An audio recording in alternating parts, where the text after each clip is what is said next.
a student at Columbia. She helped organize a conference on the left, and I have in front of me an article from FoxNews.com dated April 9th, 2021, the title of which is New Findings Show Biden DOJ Nominee Organized Conference Championing Cop Killers. And, Mr. Chairman, I'd ask unanimous consent to enter this article on the record as well. Without objection. This article goes through transcripts from the hearing, from the conference, rather, that she organized. The conference was entitled, quote, Racing Justice, and it featured speakers defending, celebrating, and lionizing one after the other cop killers, people who had murdered police officers, describing them as political prisoners. Convicted cop killer Mumia Abu Jabal, convicted cop killer Mutula Shakur, convicted cop killer Sundiata Akoli, and Tom Manning. Not only that, they also referred to as a political prisoner Susan Rosenberg, who was convicted of transporting multiple illegal firearms and over 740 pounds of explosives. Ms. Rosenberg was also a member of the American Communist Terrorist Group, the May 19th communist organization that bombed the United States Capitol on November 7th, 1983. We've heard lots of Democratic members of this body speaking in high dudgeon about the terrorist attack that all of us experienced on January 6th of this year. And yet, Ms. Rosenberg actually carried out a communist attack that bombed the United States Capitol. And what did Ms. Clark do? Organize a conference celebrating someone who bombed the United States Capitol as a political prisoner. That's extreme. That's radical. By the way, I will point out, Mr. Blumenthal spoke just a moment ago about anti-Semitism. At that same conference, one of these radical speakers downplayed and diminished the Holocaust in her remarks, saying, quote, it was only 6 million Jews killed in the camps and prisons of Germany and Poland. That's reprehensible. That's the kind of vicious anti-Semitism, sadly, we see on the extreme left and the extreme right. But Ms. Clark organized that conference. Those one of the speakers at her conference. And if you say, well, maybe those are not her views. I have in front of me an email she sent on June 25th, 1999. It says, I'm going to read in relevant part, whoever thinks chattel slavery is gone is not with us in the real world. Some aspects of it have changed, like cars, modernized for the times. The old chains are now less visible, fitted by the media and schools and laws. The plantations are called plants or factories, or whatever they call the myriad squalid money-making machines in which the rulers exploit black people and the whole working class.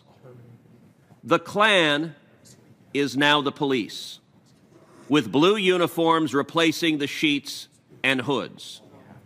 The corrupt, racist judges are petty Klan administrators. The Kliegels of the bourgeois state, Klavan.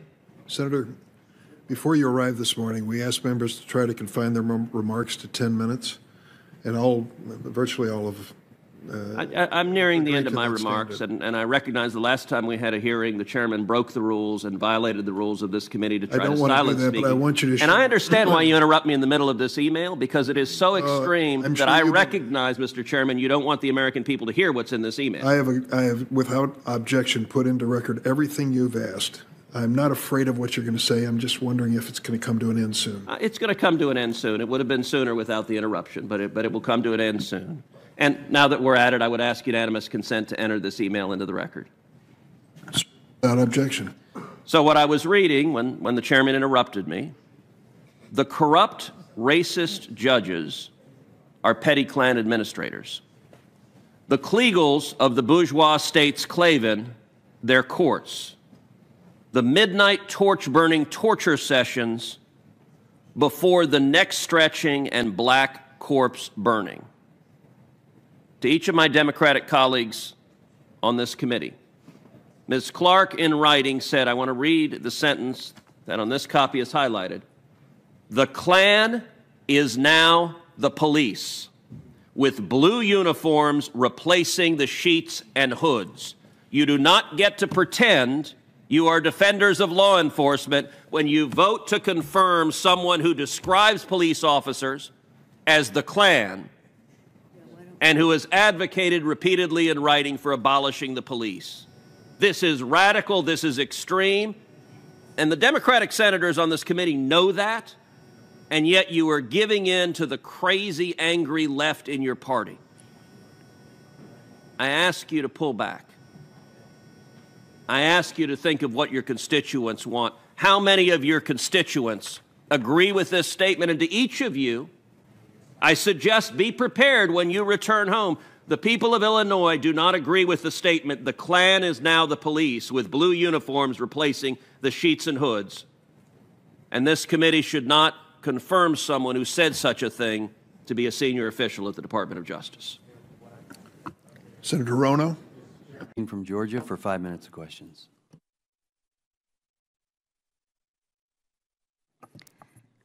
If we're going to look into the origins of COVID and fully understand where this virus came from, this virus that has murdered so many people all over the world, I think the most important thing we can do today is look at the timeline.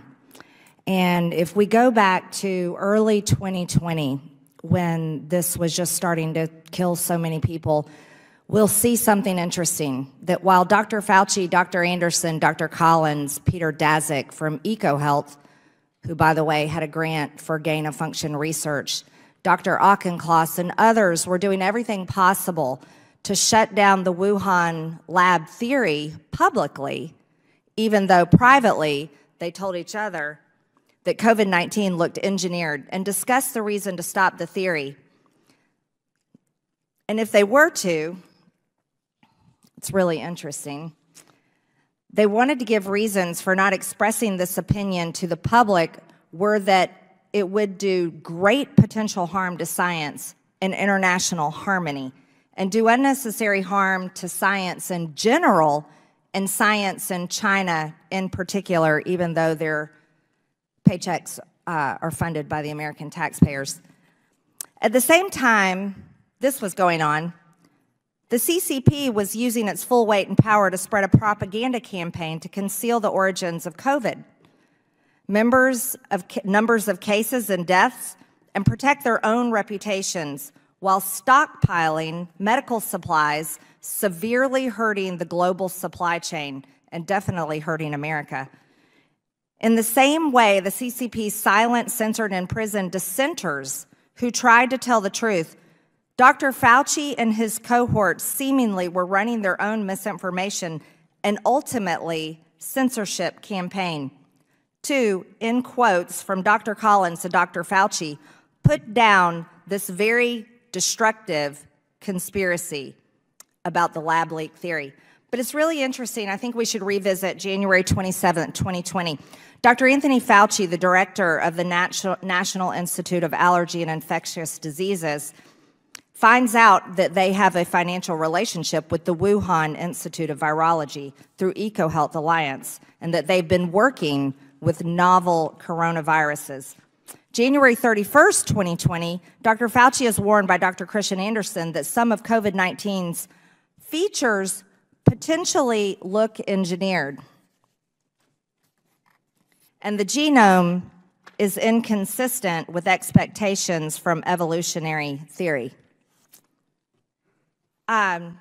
Dr. Redfield, did you agree, in your opinion, with Dr. Anderson's assessment at the time that this virus did look engineered? I was concerned because of the presence of the furin cleavage site that we've talked about. And I think it's important to understand what that cleavage site does. That cleavage site totally changes the orientation of the binding domain of COVID. So it now, which could not see the ACE2 receptor, which is the human receptor, it totally changes the orientation now So it has high affinity for a human receptor. So that furin cleavage site bothered me. It didn't seem that it belonged there. And then when you look at the sequences that it used, and it's beyond the committee, but I know many of you have looked into it, the sequences that they used in those 12 nucleotides for arginine were the arginine sequences, nucleotide triplet, that coded for the human arginine. So why did this virus have the arginine sequences for human there, not bat? It was very disconcerting to me. It looked like this virus was engineered. Was this, what you're observing and speaking of, is this something that would be in line with gain-of-function research and the capabilities it would provide to the virus? Yeah. I mean, basically, this lab published in 2014 that they accomplished in this, allowing the coronaviruses that they were working with in the lab to bind to the ACE2 receptor in humanized mice. And the only way they did that was by reorienting the binding domain. And it was clear to them at this time that that was likely the issue in their private conversations. Yet by February 4th, a paper on the origins of COVID is drafted by 4 participants of the February 1 conference call. One of those participants, Dr. Anderson, completely reverses himself in an email to the president of EcoHealth, Peter Daszak, and says the main crackpot theories going around at the moment relate to this virus being somehow engineered, and that is demonstrably false. My question to you, Mr. Redfield, did you know of any evidence that they had found within 3 days from February 1st to February 4th to be able to confirm that it was not created in a lab? As I mentioned earlier, unfortunately, I was excluded from those conversations, which I found retroactively very disappointed, since I was obviously a virologist and very engaged, and I actually had asked Jeremy Farrar, Tony Fauci, and Tedros to have these conversations. And then to be excluded, I found unusual. I do think it illustrates one point that's worth really focusing on. When you have a group of people that decide there could only be one point of view, that's problematic. And I'll keep going saying it's antithetical to science, and unfortunately that's what they did. I can tell you, Dr. Redfield, that is the case. It's very problematic because how people suffered in this country from those, what I would call tyrannical decisions, using their positions of power and shutting down the country in the way they did. I think people definitely do feel that way. Thank you. I yield.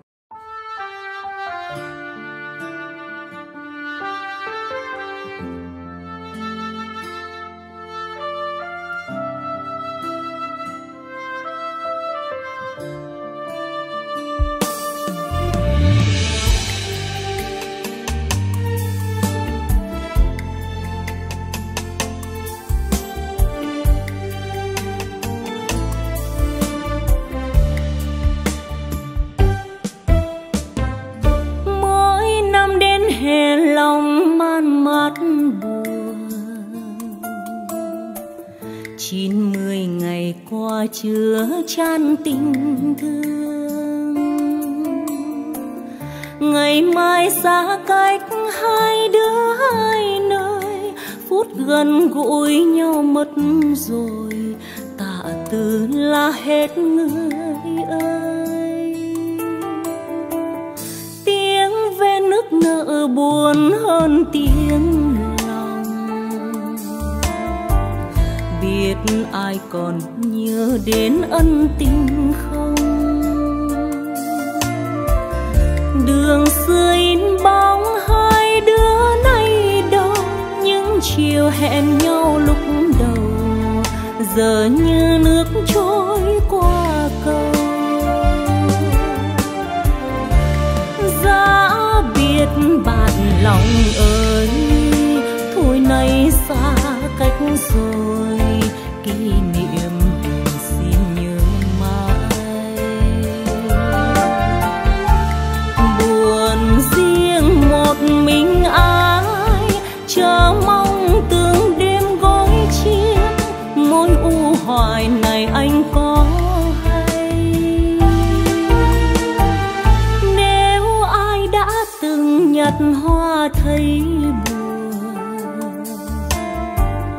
cảm thông được nỗi vắng xa người thương.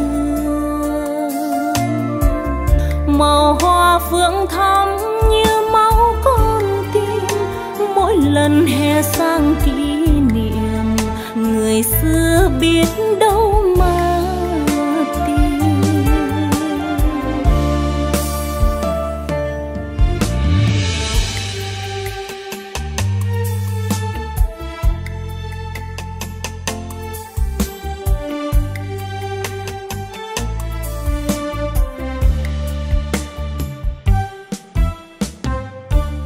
Giá biết bạn lòng ơi, thôi nay xa cách rồi, kỷ niệm xin nhớ mãi.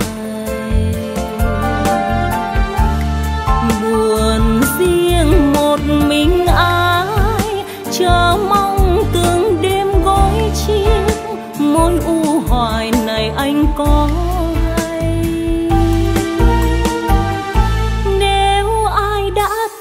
nhặt hoa thấy buồn, cảm thông được nỗi vắng xa người thương. Màu hoa phượng thắm như máu con tim, mỗi lần hè sang kỷ niệm người xưa biết